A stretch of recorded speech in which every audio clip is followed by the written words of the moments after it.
Baik, Assalamualaikum warahmatullahi wabarakatuh. Perkenalkan, nama saya Weni Ridayana dari Program Studi Bimbingan Konseling Islam 1A Fakultas Usuluddin Adab dan Dakwah, Institut Agama Islam Negeri Pontianak. Jadi, tujuan dari video yang saya buat ini adalah untuk memenuhi tugas mata kuliah Bahasa Arab dengan materi yang saya ambil yaitu tentang idhofah. Sebelumnya, materi ini memang sudah dijelaskan oleh dosen pengampu bahasa Arab sendiri. Jadi, di sini saya hanya ingin memperjelas dan memberikan beberapa informasi lainnya yang saya dapatkan dari berbagai media. Selamat menyaksikan. Baik, sebelum ke penjelasan yang lebih lanjut tentang idhofah, pertama saya akan menjelaskan apa itu idhofah. Apa sih idhofah itu? Jadi, apakah teman-teman di sini sudah mengetahui apa itu idhofah? Mari kita simak penjelasan berikut ini. Teman-teman silakan membaca tulisan yang sudah saya paparkan di layar, dan saya juga akan menjelaskan sedikit dari idhofah itu sendiri.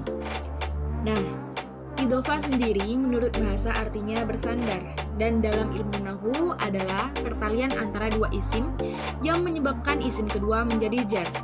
Idhofah sendiri termasuk ke dalam isim ma'rifat atau yang biasa kita sebut dengan kata khusus. Nah, selain itu, idhofah merupakan penggabungan antara dua isim atau lebih. Penggabungan ini dimaksudkan untuk menyandarkan isim pertama kepada isim lainnya. Adapun isim pertama disebut mudhof dan isim kedua dinamakan mudhof ilaih. Selanjutnya saya juga memaparkan tentang dari para ahli, yaitu saya mengutip dari Ahmad Munawar dalam bukunya Belajar Cepat Tata Bahasa Arab. Ia menjelaskan idhofah ialah penyandaran sebuah kata kepada kata lain sehingga memunculkan pengertian yang berbeda.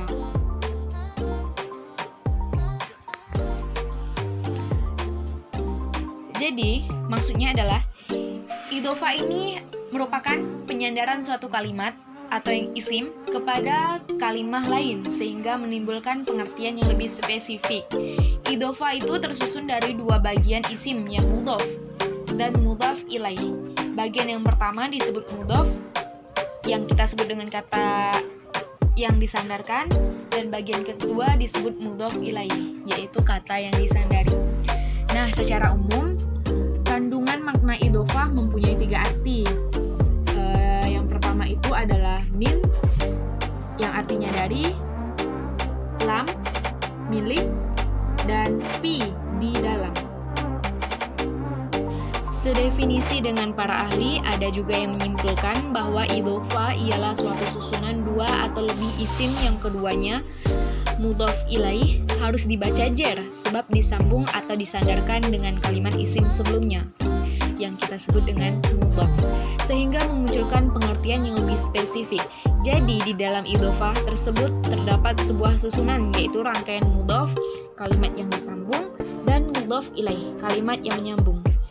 Jadi contoh dari kalimat yang disambung atau kalimat yang menyambung itu terdapat, saya ambil contoh dari Al-Fatihah yang berbunyi Shiratal Mustaqim, yang artinya jalan yang lurus.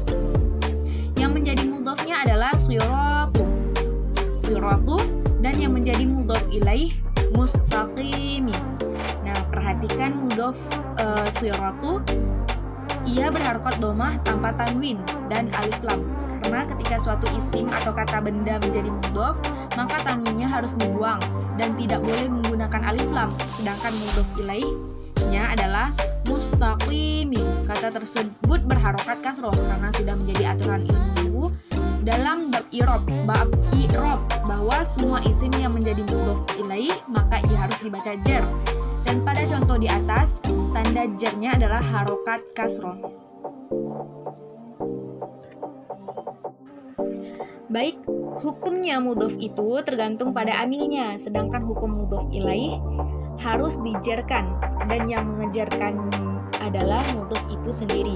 Contoh lain dari idhofah sendiri yaitu ini yang dibaca rafa, ja'akula muzaidin, yang dibaca nasab, Ra'aitu ghulama Zaidin, yang dibaca jar menjadi marartu bi ghulami Zaidin. Nah, ini beberapa contoh dari cara penggunaan idhofah sendiri. Lalu pembagian idhofah ada dua. Yang pertama idhofah maknawiyah dan idhofah lafaziyah. Lalu apa sih idhofah maknawiyah itu? Idhofah maknawiyah adalah idhofah yang berfaedah memakrifatkan jika diidhofahkan pada isim makrifat dan mentaksis atau mempersempit arti mudhof apabila diidhofahkan pada isim nakirah.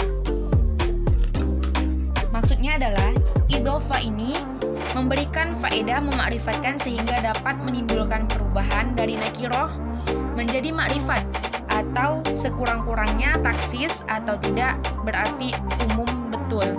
Lalu yang kedua idhofah lafaziyah. Idhofah lafaziyah ini tidak memakrifatkan dan mentaksiskan mudhof, isim maf'ul yang diidhofahkan pada naibul fa'ilnya. Maksudnya idhofah yang tidak memberikan faedah memakrifatkannya mudhof, yaitu sekedar untuk meringankan bacaannya saja maksudnya. Lalu apa saja sih syarat-syarat dari idhofah? Nah, syarat-syarat dari idhofah itu sendiri ada 3. Yang pertama, mudhof tidak boleh ditanwin. Yang kedua, membuang nun mutsanna atau jamak mudhof. Dan yang terakhir, membuang alif lam dari mudhof. Nah, itu merupakan syarat-syarat mengidhofahkan suatu kata dalam bahasa Arab. Bagian-bagian dari idhofah maknawiyah itu menyimpan beberapa makna yang sudah saya jelaskan tadi, yaitu min, fi, dan lam mim. Min ini bila mudhof ilaih jenisnya mudhof. Contoh babusakhin. Selanjutnya fi bila mudhof ilaih atau tempat zamannya mudhof. Contoh makrul laili. Lam mim yang mengandung arti kepemilikan atau ikhtisos bila tidak patut menyimpan maknanya min atau fi. Contoh ghulamu Zaidin. Nah, ini beberapa contoh idhofah maknawiyah yang menyimpan beberapa makna. Lalu apa saja sih hukumnya idhofah lafaziyah atau ghairu mudhof? Baik, hukumnya itu ada 3. Yang pertama, mudhof harus disepikan dari tanwin, nun tasniyah dan jamak. Yang kedua, mudhof selamanya dihukumi nakirah walaupun mudhof ilaihnya makrifat. Dan yang terakhir, mudhof boleh dimasuki lam apabila yang pertama, mudhof ilaih juga dimasuki lam. Mudhof yang kedua, mudhof ilaih diidhofahkan pada isim yang dimasuki al. Dan yang terakhir, mudhofnya berupa isim tasniyah atau jamak muzakkar. Nah, berikut ini adalah contoh idhofah kepada dhamir. Ini merupakan idhofah kepada dhamir. Teman-teman silakan melihat beberapa contoh yang sudah saya paparkan pada layar. Ada qalamuhu, qalamuhuma, qalamuhum, qalamuha, qalamuhuma, qalamuhunna, qalamuka, qalamukuma, qalamukum, qalamuki, qalamukuma, qalamukunna, qalami.